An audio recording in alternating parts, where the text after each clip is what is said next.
most effectively, the most ruthlessly, you got to have somebody like Donald Trump, right? You got to have somebody who doesn't have morals, an ethical compass, or any type of scruples. And so in this instance, it's not just who sits in the Oval, but it's that pre-screening you talked about and that Jason talks about. This idea that you're kind of building it from the ground up. So they're ready to deploy. They are on the ready to go starting in January of 2025.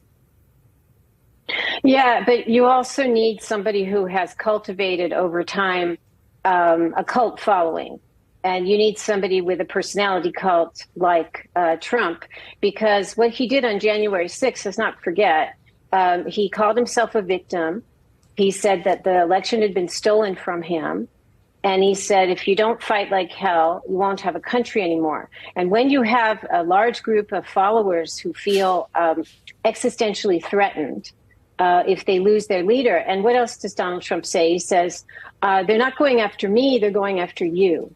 So on January 6th, he assembled them, and then he, incited them to have violence on his behalf. But they were also saving him. This was their dear leader. They were saving him from an unjust fate. So it's a very volatile and explosive situation when you have people like these are like what Hannah Arendt called the desk killers, the people like Roberts who are in the suits and who are partnering with people like Steve Bannon with, you need both of these people, and you need the cult leader.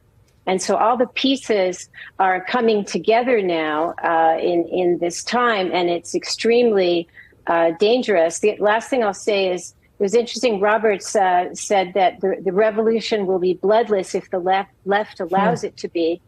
And he's speaking as the head of a think tank. And I'm not aware that Heritage has its own paramilitary or in-house security apparatus large enough to have a revolution on a national scale.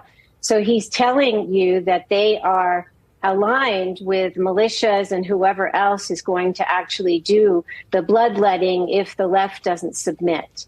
So that's very interesting, too, if you study authoritarianism. Well, and it's interesting, Ruth, you stole my thunder of your thunder, because I actually had that tweet that you just put up about the fact that you need to have that military apparatus to be able to effectuate what you're planning to do. Jason, something that's been driving me nuts about this latest criticisms of Joe Biden is the fact that people seem to have really short memories, because Trump's first term was hardly marked by restraint. I mean, take a quick listen here. This is former Secretary of Defense Mark Esper talking about Trump's approach to protesters in the summer of 2020. Take a quick listen.